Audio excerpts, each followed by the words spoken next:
ಆದ್ರೆ ಅದನ್ನ ಉಳಿಸ್ಕೊಳ್ಳೋದು ಬಹಳ ದೊಡ್ಡದು, ಬಹಳ ದೊಡ್ಡದು. ಗುರುಗಳೇ, ನೀವು ನಮಗೆ ಕೊಟ್ಟಂತ ಪ್ರೀತಿ ವಿಶ್ವಾಸ. ನಾನು ಗುರುಗಳ ಜೊತೆ ದನ ಕಾಯ್ತೀನಿ. ಗುರುಗಳೇ ನೆನಪಿದೆ ಗುರುಗಳೇ, ನಾವು ದನ ಕಾಯಕ್ ಹೋಗಿದ್ದು ಜೋರಾಗಿ ಮಳೆ ಬಂತು, ಹಳ್ಳ ಬಂತು, ದಾಟಕ್ಕಾಗಲಿಲ್ಲ.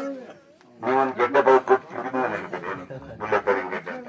ಅಷ್ಟು ಕಷ್ಟದಲ್ಲಿ ನಾವು ಇಂಥ ದೊಡ್ಡ ಹಬ್ಬ ಬಂದ್ರೆ ನಮ್ಮ ಮನೇಲಿ ಹಬ್ಬ ಮಾಡ್ಲಿಕ್ಕೆ ಸಾಮಾನು ತರಲಿಕ್ಕೆ ಯೋಚನೆ ಮಾಡುವಂತ ಬಡತನ ಸ್ಥಿತಿಯಲ್ಲಿ ಬೆಳೆದು ಇಲ್ಲಿ ತನಕ ಬಂದಿದೆ ಅಂದ್ರೆ ಇದು ನಮ್ಮ ಕಾಯಕದಿಂದ ಬಂದಿರೋದು ಆಗಿರ್ಬೋದು. 24 ಗಂಟೆಗೆ 15 ಗಂಟೆ ಕೆಲಸ ಮಾಡಿನೂ ಬಂದಿರಬಹುದು.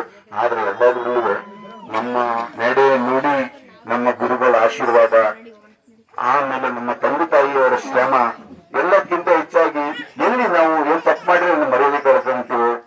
ಒಳ್ಳೇದೇ ಮಾಡ್ಬೇಕು. ಆದಷ್ಟು ಯಾರು ಕೆಟ್ಟ ಬಯಸಿದ್ರು ಕೂಡ ನಾವು ಹಿಂದಿನ ಮಕ್ಕಳಿಗೆ ಇದೆ ಹೇಳೋದು, ಯಾರು ಕೆಟ್ಟದ್ ನಮ್ಮ ಬಗ್ಗೆ ಬಯಸ್ತಾರೋ ಅದನ್ನ ಒಳ್ಳೇದಕ್ಕೆ ಅಂತ ತಿಳ್ಕೊಬೇಕು. ನಾವು ಬೆಳಿಲಿಕ್ಕೆ ದಾರಿ ಆಗುತ್ತೆ. ನಾವು ಅದನ್ನ ಚಾಲೆಂಜ್ ತಗೊಂಡು ಬೆಳಿಬೇಕು. ಆಗಿದ್ದಾಗ ನಾವು ನಮ್ಮ ಊರ್ ಬಿಟ್ಟು ಊರಾಗ ನಾವು ಬೆಳಿಲಿಕ್ಕೆ ಸಾಧ್ಯ ಆಗುತ್ತೆ. ನನಗೆ ತುಂಬಾ ಮಾತಾಡ್ಲಿಕ್ಕೆ ಇದೆ ನಮ್ಮ ಊರಿನ ಜೊತೆ. ಯಾಕೆಂದ್ರೆ ನಾನು ಯಾರ ಜೊತೆನೂ ನನ್ನ ಕಷ್ಟ ಸುಖ ಶೇರ್ ಮಾಡ್ಕೊಂಡಿಲ್ಲ, ಹೇಳ್ಕೊಂಡಿಲ್ಲ. ಇನ್ನೊಂದು ದೊಡ್ಡದ ಕಾರ್ಯಕ್ರಮ ಮಾಡಿದಾಗ ನಾನು ಮಾಸ್ಟರ್ ಒಂದ್ ಗಂಟೆ ನನಗೆ ಮಾತಾಡ್ಲಿಕ್ಕೆ ಎಲ್ಲರ ಹತ್ರ ನಾನು ಚೆನ್ನಾಗಿ ಮಾತಾಡ್ಬೇಕು. ನನ್ನ ಊರು ನನ್ನ ಹೆಮ್ಮೆ. ನೀವು ಕೊಟ್ಟರೆ ನನಗಿದು ಕಿರೀಟ ಅಲ್ಲ, ಇದು ನನಗೆ ಬಂದುಕೊಳ್ಳು. ನನ್ನ ಮರ್ಯಾದೆ ಉಳ್ಕೊಂಡ್ರೆ ನಮ್ಮ ಊರಿನ ಮರ್ಯಾದೆ ಉಳ್ಕೊಂಡ್ರೆ, ನಾನು ಕೆಟ್ಟದ್ದು ಮಾಡಿದ್ರೆ ನಮ್ಮ ಊರಿನ ಮರ್ಯಾದೆ ಹೋಗುತ್ತೆ ಅಂತ ಹೇಳಿ ನಾನು ಬಯಸ್ತಾ ಇದ್ದೀನಿ.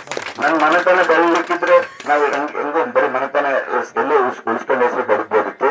ಆದ್ರೆ ನೀವೆಲ್ಲರೂ ಇಷ್ಟು ರಾತ್ರಿಯಲ್ಲಿ ನನ್ನೊಬ್ಬ ಚಿಕ್ಕ ಕುಟುಂಬದಲ್ಲಿ ಹುಟ್ಟಿ ಬೆಳೆದನಿಗೆ ನಾನು ಹೊರಗಡೆ ಗುರುತಿಸ್ಕೊಂಡಿದ್ದು, ನಮ್ಮ ಊರಲ್ಲಿ ಗುರುತಿಸ್ಕೊಂಡಿದ್ರು ಕೂಡ ನನ್ನ ಊರಲ್ಲಿ ಇಷ್ಟು ಯಾವ ಎಲ್ಲೆಲ್ಲ ಬಂದ್ರು ಕೂಡ ನೀವು ಈ ತರ ನಮ್ಮನ್ನ ಸನ್ಮಾನ ಮಾಡಿರಲ್ಲ.